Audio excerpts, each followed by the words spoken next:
welcome to Harambe House. Good to see you. Alan Bell. Harambe House is we're a drop-in center. We supply basic needs to the community. Right. Been in the community for about 17 years. Right.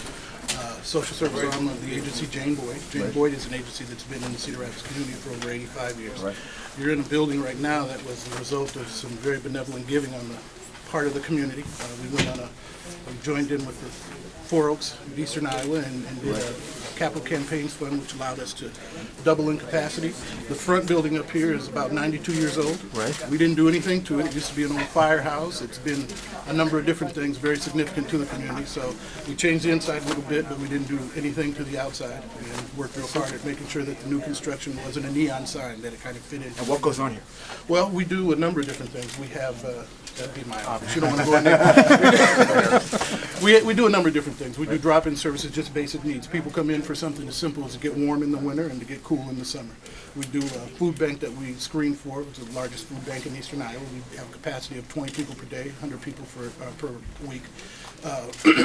We do clothing giveaway that we have. People can come down. We have a lot of benevolent folks in the community that will bring down fairly decent clothing to be, as opposed to throwing it away or selling it, they give it to people who have need for it.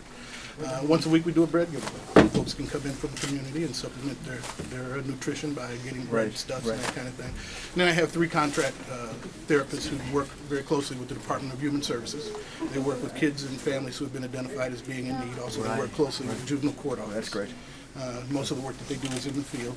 But we try to be a little bit of everything to the community, and most importantly, we want to be kind of a resource center to kind of get everything together and get it out to where it's needed. And we also have a DHS, Department of Human Services, patch office upstairs, ASAC, which is Area Substance Abuse Council, as well as Four Oaks, another human service agency. Boy, that's great. That's great that you have this whole.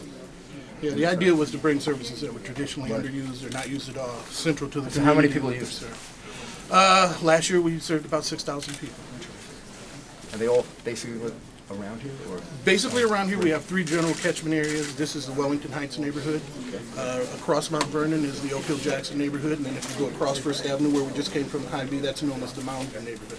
We serve people primarily in those 3 areas, but depending on what program we serve, we may have a catchment area of the entire eastern state. We're going to head on down to Wellington House now. Great work. There'll be Crestavale there, and that's another community initiative that we have that we'd like to highlight for you. Thank you. So head on out the front there. Thank you very much. Oh, great. You're not okay, great work. We're going to follow you. Great work. That's not a good looking office. There's nothing wrong with that. I don't have my plasma TV yet. Happens or doing